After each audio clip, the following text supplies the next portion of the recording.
পৃথিবীর সবচেয়ে ফেইলিয়ার শিক্ষা ব্যবস্থা হচ্ছে বাংলাদেশের একটা। পৃথিবীতে যতগুলো কান্ট্রি আছে তার মধ্যে সবচেয়ে ফেইলিয়ার শিক্ষা ব্যবস্থার মধ্যে একটা হচ্ছে বাংলাদেশের শিক্ষা ব্যবস্থা। গায়ের জোরে এটা চ্যালেঞ্জ না করে আমার সাথে ডিবেট করতে বসেন, আমি প্রমাণ করে দিতে পারবো। গায়ের জোরে কথা না বলে ডিবেট করতে বসেন, আমি প্রমাণ করে দিব যে এই শিক্ষা ব্যবস্থা ফেইল। এই শিক্ষা দিয়ে না দুনিয়াবী শিক্ষা অর্জন করতে পেরেছে, না আখিরাতে শিক্ষা। মুযাবযাবিনা বাইনাহুম, মাঝখানে পড়ে আছে, ডানেও না বামেও না। না আপনি এখান থেকে বড় বড় সায়েন্টিস্ট পাচ্ছেন, আর না বড় বড় কোনো মুহাদ্দিস পাচ্ছেন বা ইমাম বুখারীর মতো কোনো মানুষ পাচ্ছেন। ভাগ্য ভালো যে মসজিদ, মাদ্রাসা, মাকতাব, এই খেদমতগুলো বাংলাদেশে আছে। না হলে কোরআন তিলাওয়াত, এই তরজমা, তাফসীর, ইসলামের শরিয়াত, ফিকহ, উসুল, এগুলোর নামগন্ধ মিটাই ফেলতো মানুষ। সেকুলারদের, রামবামদের টার্গেট ছিল এটাই, যাতে বাংলাদেশ থেকে, আমাদের এই জমিন থেকে ইসলামের বেসিক বুনিয়াদী শিক্ষাটা নষ্ট হয়ে যায়, যেটাতে তারা স্কুল, কলেজ, ইউনিভার্সিটিতে সফল। আল্লাহ পাকের খাস রহমতে ইসলাম প্রিয় মানুষেরা মসজিদ, মাদ্রাসা, মাকতাব এগুলো করেছেন, ইসলামের খেদমত জারি আছে। এগুলো আপনাদের বুঝতে হবে। তো যৌবনকালটা এখানে শেষ করছে। আচ্ছা, হাই স্কুলে আসেন। হাই স্কুলে যদি আসেন আপনি দেখবেন হাই স্কুলে লাখ লাখ মানুষ পড়াশোনা করছে, ছেলে মেয়ে। আমরাও পড়েছি এক সময়। আল্লাহ পাক হেফাজত করুন আমাদের যুবক ভাইদেরকে। তো এখানে 10 বছর পড়ার পরে আপনি 10টা সূরা বলতে পারছেন না। আমি চ্যালেঞ্জ করতে পারি আপনাকে, আপনি 10টা সূরা বলতে পারবেন না। মুখস্থ সুন্দর করে সহিশুদ্ধ ভাবে আপনি বলতে পারবেন না। এবার এই স্টুডেন্টদেরকে বাদ দেন, তাদেরকে যারা পড়ায় সেই টিচারদেরকে ধরেন, সেই টিচাররাও পারবেন না, ম্যাক্সিমামই পারবেন না। আর যারা পারবেন, এই 10%, 20%, 30% মানুষ, তারা নিঃসন্দেহে একাডেমিক্যালি এটা শিখেন নাই, শিখেছেন মক্তবে বা মাদ্রাসায় বা বাসায় কোনো হুজুরের কাছে। এই হলো বাস্তবতা। আর আমরা স্বপ্ন দেখছি যে বাংলাদেশের মাটিতে আমরা আল্লাহর আইন বাস্তবায়ন করব, মানে ইসলামী শরিয়া ল বাস্তবায়ন করব। কাদেরকে নিয়ে বাস্তবায়ন করবেন আপনি? যারা কোরআন তেলাওয়াত করতে পারে না। কোরআনকে অবমাননা করলে রাস্তায় মিছিল হয়, মিটিং হয়, ভাঙচুর হয়, মানুষের আবেগে লাগে, সেন্টিমেন্ট অনেক লাগে, আঘাত লাগে, তাই তো? যদি আপনাদের এলাকায় কোরআনকে কেউ অবমাননা করে, আপনারা কি করবেন? নিশ্চয়ই প্রতিবাদ করবেন তো, নাকি? না ওইটুকু করবেন না? হ্যাঁ, মনে হচ্ছে না করবেন। আচ্ছা, যারা করবেন তাদের বাসায় কোরআন আছে না? যারা করবেন তারা বুকে হাত দিয়ে বলেন তো যে প্রত্যেকদিন আপনারা কোরআন খুলে দেখেন কিনা? এক ভাই হাত উঠিয়ে, আলহামদুলিল্লাহ। 2 ভাই। যারা হাত উঁচু করেছেন তাদের দাড়ি সাদা, কালোদের তো সময় নাই। আমরা যারা কালো দাড়ির মানুষ, আমাদের তো সময় নাই। আমাদের স্কুলের পড়া আছে, ইউনিভার্সিটি পড়া আছে, না ভাই? অ্যাসাইনমেন্ট আছে, প্র্যাকটিক্যাল আছে, গ্রুপ স্টাডি আছে বান্ধবীদের সাথে, তারপর অনলাইন আছে, অনলাইনে সময় দিতে হবে, ফেসবুক আছে, ইউটিউব আছে। আচ্ছা, ওদিকে যাচ্ছি না, অন্য টপিকে কথা বলবো। তো মূল কথা হচ্ছে, আপনার জেনারেল লাইনে আমরা যারা পড়ছি, এই যে 80% মানুষ, আমরা হাই স্কুলে কোরআন শিখতে পারলেন না, ইসলামিক বেসিক জ্ঞান শিখতে পারলেন না, টিচাররাও পারলেন না। এবার ইউনিভার্সিটিতে যান, হাজার হাজার ইউনিভার্সিটি, কলেজ, অনার্স, মাস্টার্স। পরিসংখ্যান আপনারা ভালো জানবেন, গুগল থেকে দেখেন কতগুলো, এখানে কত স্টুডেন্ট পড়ে খেয়াল করে দেখেন। এই স্টুডেন্টদের ম্যাক্সিমাম কোরআন তেলাওয়াত করতে পারেন। আমি চ্যালেঞ্জ করতেছি, পারবে না। এই প্রতিষ্ঠানগুলোতে যারা পড়ান সেই টিচাররাও পারেন না, সূরা ফাতিহা পড়তে পারেন না। তারপরে আরো উপরে যান, এই ব্যবস্থাটা যারা প্রণয়ন করেছেন, শিক্ষা মন্ত্রণালয়ের মানুষদেরকে বসান, তাদেরকে বলেন স্যার একটু কোরআন তেলাওয়াতে সূরা ফাতিহাটা পড়ে শুনুন, পারবে না। যদি পড়েও সূরা ফাতিহাতেই 5টা-10টা ভুল হবে। আর যদি পারে, তাকে বাহবা দিতে হবে, তার বাবা নিশ্চয়ই তাকে কোনো মক্তবে পড়িয়েছে। এবার এমপি সাহেবদেরকে ধরি, কাউকে তো বাদ দিব না। এমপি, মন্ত্রী, পার্লামেন্ট সদস্য সবাইকে এক জায়গায় বসা, কিচ্ছু করতে হবে না। বিল পাস পড়ে, জুলাই সনদগুলো পড়ে, দেশের বাজেট পড়ে। আপনারা কি কোরআন তেলাওয়াত করতে পারেন? সূরা ফাতিহা ম্যাক্সিমাম পারবে না, আমি চ্যালেঞ্জ করব, ম্যাক্সিমাম না। আপনারা এদেশের মানুষকে আল্লাহর আইন দ্বারা শাসন করবেন কখনো? কোশ্চেন কেন করবেন? যে কিতাবের ব্যাপারে আপনাদের কোনো মহব্বত নাই, যেগুলো আপনারা কখনো পড়েন না, জানেন না, তিলাওয়াত করছেন না, মানে কি? তিলাওয়াত করছেন না মানে আপনি অর্থ কখনো ঘেটেও দেখেন, আর অর্থ যদি না জানেন, আপনি জানবেন না আল্লাহ পাক কি বলেছেন কোরআনের মধ্যে। তারপরে আসবে আদেশ মানা নিষেধ বর্জনের বিষয়, তারপরে আসবে এটা হুকুমগুলো বাস্তবায়নের বিষয়গুলো। এখন মূল কথা হচ্ছে, যদি আমরা কোরআনকে সময় না দেই, পড়াশোনা ঠিক মতো না করি, তাহলে আপনি আবেগ দিয়ে বাংলাদেশের মতো জায়গায় ইসলামী শরিয়া ইমারা বিধান কায়েম করতে পারবেন না। As simple as that. তো মূল কথা হচ্ছে ভাই, যে আমরা যে একটু আগে আলোচনা করছিলাম যে আমাদের সময় শর্ট, সময় লিমিটেড, তার মধ্যে শৈশবকাল তো এমনি নষ্ট হয়ে যাচ্ছে, যৌবনকালে এসে আমরা এইসব গোলক ধাঁধার মধ্যে ঘুরপাক খাচ্ছি। তারপরে এর পরের বয়সে যান, 40 থেকে 60 বছরও যদি যান, শেষের 5-10 বছর তো আমরা চলতে পারবো না, রোগ ব্যাধি বালা মুসিবত অনেক কিছুই হবে। শেষের 5 বছর বাদ দেন, থাকলো বাকি এতটুকু বয়স। এইটুকু সময়ের মধ্যে আল্লাহ রাব্বুল আলামিন চেয়েছিলেন সূরা জারিয়াতে 56 নম্বর আয়াত অনুযায়ী, ওয়া মা খালাকতুল জিন্না ওয়াল ইনসা ইল্লা লিয়াবুদুন। আল্লাহ পাক বলেছেন যে আমি জিন আর মানব জাতিকে শুধু আমার ইবাদত করার জন্য সৃষ্টি করেছি। মানে এইটুক সময়ের মধ্যে আল্লাহ পাক চেয়েছিলেন যেন আমরা আল্লাহ পাকের ইবাদত করি। একটু ফোনটা নামান প্লিজ, ওয়েট প্লিজ। আমি একবার কথা বলেছি, একবার বলেছি, বাস বন্ধ করে দাও, সেকেন্ড টাইম বলতে না হয়। এইটুক সময়ের মধ্যে আল্লাহ পাক কি চেয়েছিলেন? হ্যাঁ, কি বললাম একটা? সূরা জারিয়াতের কত নাম্বার? 56। এইটুক সময় 60-70 বছর সময় দিয়ে আল্লাহ পাক আমাদের কাছে কি চেয়েছেন? আমরা যেন আল্লাহ পাকের ইবাদত করি, আমরা যেন আল্লাহ পাকের ইবাদত করি। ওয়া মা খালাকতুল জিন্না ওয়াল ইনসা ইল্লা লিয়াবুদুন। আমি শুধুমাত্র আমার ইবাদত করার জন্যই এই জিন আর মানব জাতিকে সৃষ্টি করেছি। এখন এই 60-70 বছরের হিসাব তো দেখালাম যে শুরুটা এভাবে হচ্ছে, শেষটা এভাবে হচ্ছে। মাঝখানে কয়দিন যে আমরা নিয়মিত 5 ওয়াক্ত নামাজ পড়ছি, রোজা রাখছি, যাকাত দিচ্ছি, সৎ কাজে আদেশ করছি, অসৎ কাজে নিষেধ করছি, দিন কায়েমের কোনো ফিকির করছি, দিনের দাওয়াতের কাজ করছি, এগুলো তো নিজেরাই ক্যালকুলেট করতে পারবো।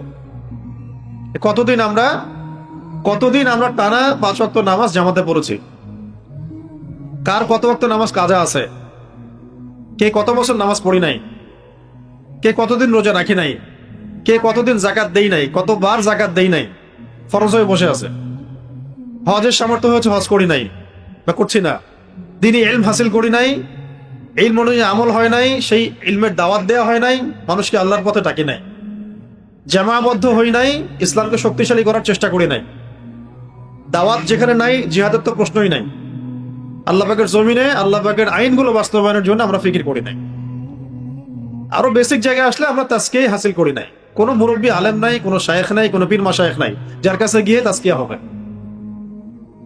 তো এই যে না বাচক প্রশ্ন, নেগেটিভ যে পয়েন্টগুলো এত বেশি, সেই নেগেটিভ পয়েন্টগুলো একদিনের হালাকা দিয়ে, একটা মাহফিল দিয়ে, একটা আবেগ দিয়ে, হ্যাঁ মানে রাশ অফ ব্লাড দিয়ে কখনোই ফুলফিল হবে না।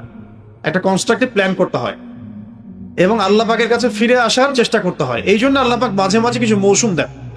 রমাদান, সারা বছর মানুষ অনেক কাজ করে, এলোমেলো কাজ হয়, রমজানে কিন্তু মাশাআল্লাহ পাক্কা মুসল্লি হয়ে যায়, মানে মানুষ আল্লাহর দিকে ইউটার্ন করে। এরকম কিছু অকেশন আল্লাহ পাক আমাদের সামনে থ্রো করেন, যেমন রমাদান, লাইলাতুল কদর, হজের মৌসুম, ওমরা, এই ধরনের বিষয়গুলো। ঠিক এরকমই একটা মৌসুম হলো জিলহজের প্রথম দশক, যেখানে আমরা প্রবেশ করলাম মাত্র আজকে। এবং নবী সাল্লাল্লাহু আলাইহি ওয়াসাল্লাম বলে দিলেন, এই 10 দিনের নেক আমলের চাইতে কোনো নেক আমল আল্লাহ পাকের কাছে প্রিয় না, এমনকি আল্লাহর পথে জিহাদও না। তবে সেই ব্যক্তির কথা ভিন্ন যে জানমাল নিয়ে বের হয়ে গেছে, শহীদ হয়ে গেছে, আর ফিরে আসে নাই। শাহাদাতের মর্যাদা হলো সরাসরি জান্নাতুল ফিরদাউস। তবে শহীদদেরও আত্মা ঝুলে থাকবে যদি সে ঋণগ্রস্ত হয়। আর আমরা তো হাজার হাজার লাখ লাখ কোটি কোটি টাকা ব্যাংক থেকে লোন নিয়ে বসে আছি দিব্যি, নাকে তেল দিয়ে ঘুমাচ্ছি। অথচ নবী সাল্লাল্লাহু আলাইহি ওয়াসাল্লামের জামানাতেই একজন সাহাবীর ইন্তেকালের সময় নবী সাল্লাল্লাহু আলাইহি ওয়াসাল্লাম বলেছিলেন, ঋণ আছে কি? হ্যাঁ, ঋণ আছে, তোমরা জানাজা পড়ে না, তোমরা তার জানাজা পড়ে না। পরে একজন সাহাবী বললেন যে আমি তার ঋণ শোধ করবো ইয়া রাসূলুল্লাহ। তখন তিনি গিয়ে জানাজার নামাজ পড়লেন। আমাদের তো ব্যাংক থেকে লাখ লাখ টাকা না নিলে হবে না। নবী সাল্লাল্লাহু আলাইহি ওয়াসাল্লাম তো বলেছিলেন শেষ জামানার হাদিসে যে وأن ترى الحفاة العراة العالة رياء الشاء يتطاولون في البنيان। জিবরাইল আলাইহিস সালাম জিজ্ঞাসা করেছিলেন যে কিয়ামত কবে হবে? নবীজি বলেছিলেন যে মাল মাসউলু আনহা বিআ'লামু মিনাস সাইল। যাকে প্রশ্ন করা হচ্ছে সে প্রশ্নকারীর চেয়ে বেশি জানে না। যাকে প্রশ্ন করা হচ্ছে সে প্রশ্নকারীর চেয়ে বেশি জানে না, মানে কেউ জানে না এক্স্যাক্টলি কবে কিয়ামত হবে। তখন জিবরাইল আলাইহিস সালাম বলেছিলেন ফাখবিরনি আন আমারাতিহা, কিছু আলামত বলেন। তাহলে কিছু আলামত বলেন। তখন তিনি বলেছিলেন ওয়া আনতারাল হুফাতাল উরাত আলাতা রিয়া আশ-শাই ইয়াতাতাওয়ালুনা ফিল বুনিয়ান। যখন আপনি দেখবেন সমাজের সবচেয়ে দরিদ্র মানুষেরা নগ্ন পদের, খালি পায়ে থাকতো, নগ্ন দেহের, গায়ে কাপড় পরার টাকা ছিল না, রাখাল শ্রেণীর মানুষ, রিয়া আশ-শাই ইয়াতাতাওয়ালুনা ফিল বুনিয়ান, যখন তারা উঁচু উঁচু বিল্ডিং নির্মাণের প্রতিযোগিতা করবে, উঁচু উঁচু বিল্ডিং নির্মাণ করবে না, বিল্ডিং নির্মাণের প্রতিযোগিতা করবে, তখন ফান্তাজিরুস সাআ, কিয়ামতের অপেক্ষা কর। সমাজের রাখাল শ্রেণীর মানুষ কিভাবে বিল্ডিং নির্মাণ করতে পারে? কিভাবে সম্ভব? দুর্নীতি, হারাম টাকা, সুদ, দুর্নীতির মধ্য দিয়ে, হারাম টাকার মধ্য দিয়ে, সুদের মধ্য দিয়ে, অথবা অন্যের সম্পদ আত্মসাতের মধ্য দিয়ে, ব্যাস এই চলতেছে। তো আমরা সময়টা কাজে লাগাই। এই সময়টা আল্লাহ রাব্বুল আলামিন আমাদেরকে মৌসুম হিসেবে দিয়েছে। কোনটা? জিলহজের প্রথম দশক। এর মধ্যেই আছে ইব্রাহিম আলাইহিস সালামের অনেক চেতনা, এর মধ্যে হজ আছে, এর মধ্যে কুরবানি আছে, এর মধ্যে ঈদুল আজহা আছে, এর মধ্যে আরাফা আছে। কি আছে? আরাফা আছে। এবং প্রত্যেকটা দিনই অনেক ইম্পর্টেন্ট, প্রত্যেকটা রাত অনেক ইম্পর্টেন্ট। তো প্রথমে আমি একটু কথা বলতে চাচ্ছি যে এই সময়টা কিভাবে কাজে লাগানো যায়। আমি নোট করে নিয়ে আসছি কয়েকটা বিষয়, আগে একটু বলে নিই, তারপর অন্য বিষয়ে যাব, অল্প সময় লাগবে। এগুলো একটু মনে রাখার চেষ্টা করেন, মোবাইলে ব্যস্ত না হয়ে এই কথাগুলো একটু মনে রাখার চেষ্টা করেন যে এই সময়গুলো আমরা কিভাবে কাটাতে পারি। ঠিক আছে? এক নাম্বার, কয়েকটা পয়েন্ট লিখে নিয়ে আসছি, আমি একটু বলে দিই। এক নাম্বার হচ্ছে এই দশকটা, এই 10 দিন আমরা চেষ্টা করি প্রথমত, এক নাম্বার আল্লাহ পাকের কাছে খালেস তওবা করে ফিরে আসা। এক নাম্বার হচ্ছে তওবা করে আল্লাহর দিকে ফিরে আসা। যেমন আল্লাহ পাক অনেক জায়গায় কোরআনে বিভিন্ন জায়গায় বলেছেন ওয়াতুবু ইলাল্লাহি জামিআন আইয়ুহাল মুমিনুন লাআল্লাকুম তুফলিহুন। হে মুমিনরা, তোমরা একসাথে আল্লাহর কাছে তওবা করে ফিরে আসো, যাতে করে তোমরা সফল হতে পারো। এটা করার জন্য এমনি তো আমরা পড়ি আস্তাগফিরুল্লাহ ওয়া আতুবু ইলাই, এটাও একটা তওবা। আস্তাগফিরুল্লাহ ওয়া আতুবু ইলাই এইটুকু পড়েন, অথবা আস্তাগফিরুল্লাহাল্লাযী লা ইলাহা ইল্লা হুয়াল হাইয়ুল কাইয়্যুম ওয়া আতুবু ইলাই, এটাও পড়লে তওবা হয়। কোন একটা গুনাহ করে ফেলছে কেউ, 3 বার বলল আস্তাগফিরুল্লাহাল্লাযী লা ইলাহা ইল্লা হুয়াল হাইয়ুল কাইয়্যুম ওয়া আতুবু ইলাই, ইনশাআল্লাহ আল্লাহ পাক তাকে মাফ করে দিবেন। এছাড়া দিনে রাতে কমপক্ষে 100 বার বা 70 বার এতটুকু বলা অন্তত যে আস্তাগফিরুল্লাহ ওয়া আতুবু ইলাইহি, আস্তাগফিরুল্লাহ ওয়া আতুবু ইলাইহি। 2 সিজদার মাঝখানে যখন আমরা বসি তখন বলা উচিত রব্বিগফিরলি রব্বিগফিরলি। কি বলা দরকার? রব্বিগফিরলি রব্বিগফিরলি, আল্লাহ আমাকে মাফ করুন, আল্লাহ আমাকে মাফ করুন। অথবা আল্লাহুম্মা গফিরলি ওয়ারহামনি ওয়াহদিনি ওয়াআফিনি ওয়ারযুকনি। আরো আছে ওয়াজবুরনি ওয়ারফা'নি ওয়াকরিমনি। যতটুকু পড়েন এতটুকু বলবেন। এটা হলো ইস্তেগফার, তওবা। আরো কি আছে? সকাল সন্ধ্যায় সাইয়্যিদুল ইস্তেগফার, সকাল সন্ধ্যায় সাইয়্যিদুল ইস্তেগফার। এটা কোনটা?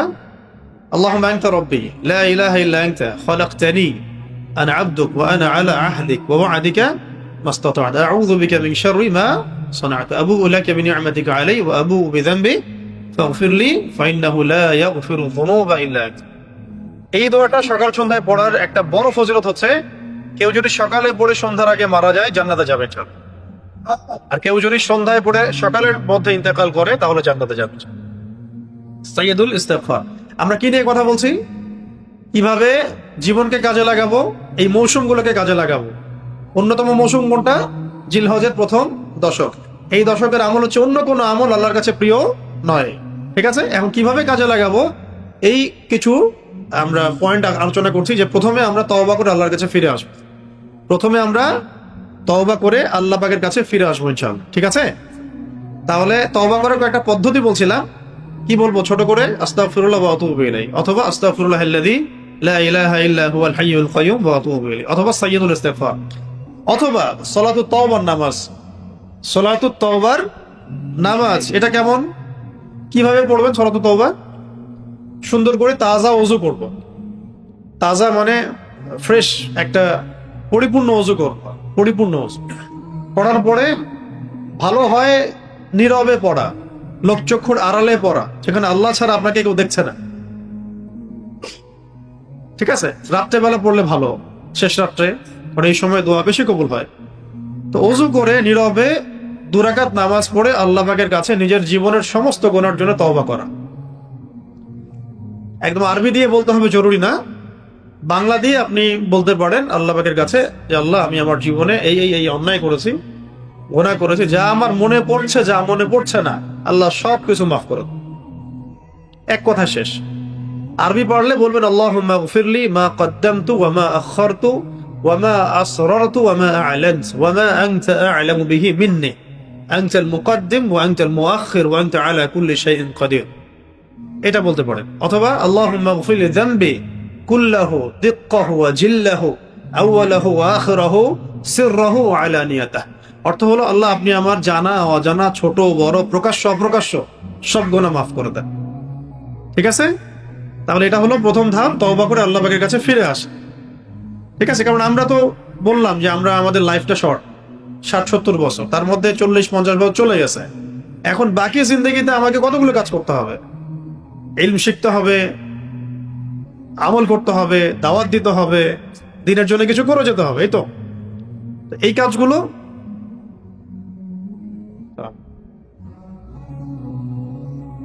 আহলান সাহলান, এই কাজগুলো করার জন্য প্রথমত তওবা করা উচিত।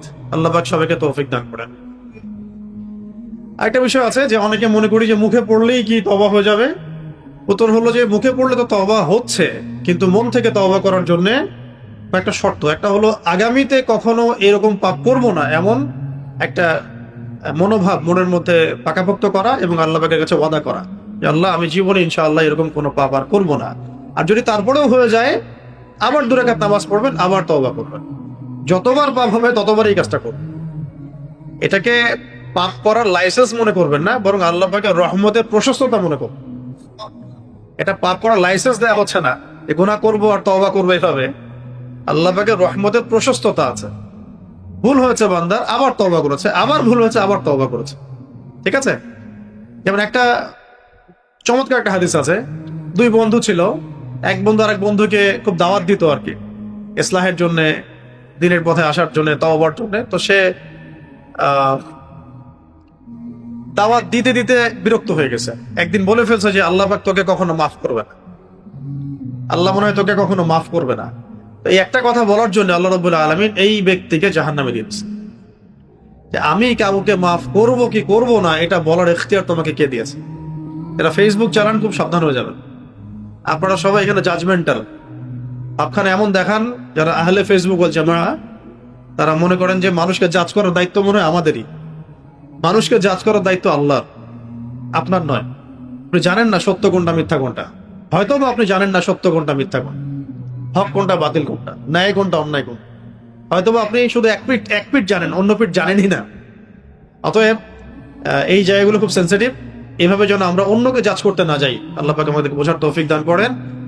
আর একটা বিষয় হলো যে আগামীতে কখনো পাপ করব না স্টেটমেন্ট দেওয়া, আরেকটা হলো যেটা পাপ হয়ে গেছে এর জন্য অনুতপ্ত থাকা। আরেকটা গুরুত্বপূর্ণ পয়েন্ট হচ্ছে অন্যের সাথে জড়িত কোনো হক থাকলে এটাকে শোধ করা। অন্যের সাথে জড়িত কোনো হক থাকলে এটাকে শোধ করা। কিভাবে করব এটা আমাকে ফিকির করতে হবে। টাকা যদি ধার নিয়ে থাকেন ফেরত দেওয়া, কারো মান সম্মান নষ্ট করে থাকলে তার কাছে মাফ চেয়ে নেওয়া, হ্যাঁ, কাউকে কোনো ইলজাম দিয়ে থাকলে ক্ষমা চেয়ে নেওয়া, বা যে কোনো ভাবে হোক এটাকে মিউচুয়াল করতে হবে। কারণ এই হাদিসটা মাথায় রাখেন, এই ইয়াং জেনারেশনকে খাস করে বলছি, এই হাদিসটা খুব ভালো করে মাথায় রাখেন। একদিন নবী সাল্লাল্লাহু আলাইহি ওয়াসাল্লাম সাহাবীদেরকে বলেছিলেন যে তোমরা কি জানো সবচেয়ে বড় মিসকিন কাকে বলে? সবচেয়ে বড় মিসকিনকে? সাহাবায়ে কেরাম আরজ করছিলেন যে আমরা তো মনে করি ইয়া রাসূলুল্লাহ যার কাছে টাকা পয়সা নাই সেই সবচেয়ে বড় মিসকিন। তো নবী সাল্লাল্লাহু আলাইহি ওয়াসাল্লাম বললেন না, সবচেয়ে বড় মিসকিন সেই ব্যক্তি যে কিয়ামতের দিনে অনেক নেকি নিয়ে উঠবে, অনেক নেকি নিয়ে উঠবে, কিন্তু তার সামনে অনেক মানুষ দাঁড়িয়ে থাকবে যাদের হক সে নষ্ট করেছে।